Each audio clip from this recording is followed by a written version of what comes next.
Today, I can't wait to share some of the thoughts and ideas. I'm going to be telling everybody things they know, but also a few things they don't know. And the goal is to be able to weave it into the lives we want to live. So it'll be fun.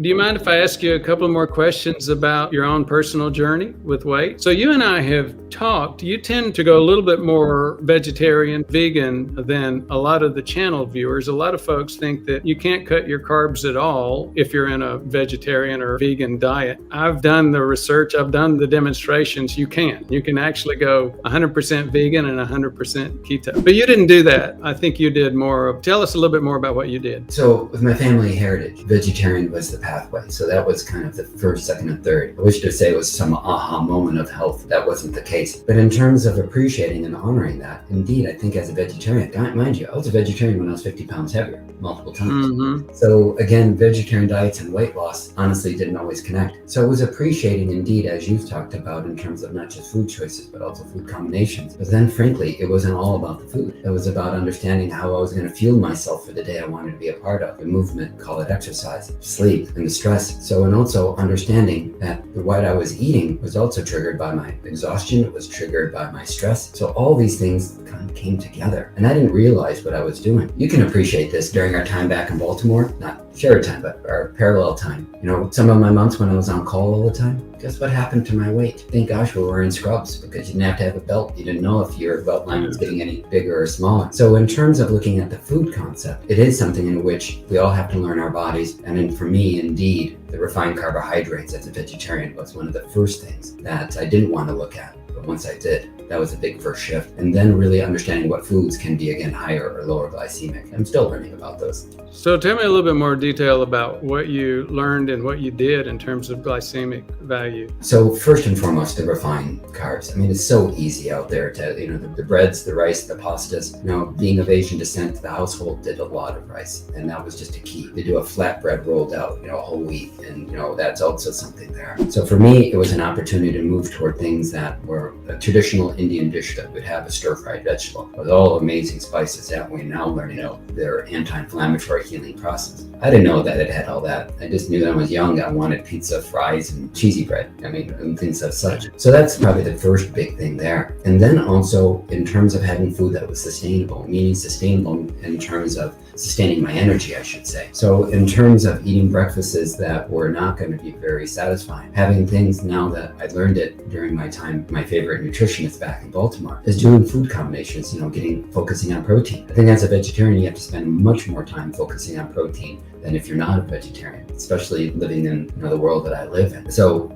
early on, dairy was something very easy for me. I didn't want to believe it, but, you know, nasal congestion and allergies became quite rambunctious in my life. And someone says, I think you need to take a look at your dairy. And I'm like, oh, come on. You know, I'm vegetarian. What one more thing are you going to take off my list? Lo and behold, that made a huge difference for me in terms of being able to look at, you know, something. But, you know, that used to be one of my protein sources. So now I will take a look at some of the different type of beans out there. You know, people often talk about lectins in beans. What I've learned is that, you know, once you cook your beans, the lectins break down. So all these folks that are talking about how that's the harbinger to gut health, I don't see it so often there as much. So indeed, I can take a look at some of those more key combinations. Eating things close to the ground, less refined foods, even with vegetarianism, I think it was something that I had to take a look at. And once you did that, eating a higher fiber content, you do have a greater sustainability. One of the other areas, one of my favorites, and it's what I learned back east, was hydration. We all focus on food, but if I'm not well hydrated, I was quite amazed at what was going on with my hunger. And what I was perceiving as hunger was really something in which I felt much better once I hydrated well. You know, coffee in the morning is something I enjoy, but it wasn't anything that was sustaining me at all. Let me ask you this. At the time when you were working in the Hopkins Weight Loss Center, you were already post 50-pound weight loss, or were you ever in a position where you were having to say, yeah, I know I'm still working on it too, and here's what we need to do? I can still swing my weight. So I often tell people I used to swing to 50 pounds, and then I started swinging, call it 32 pounds.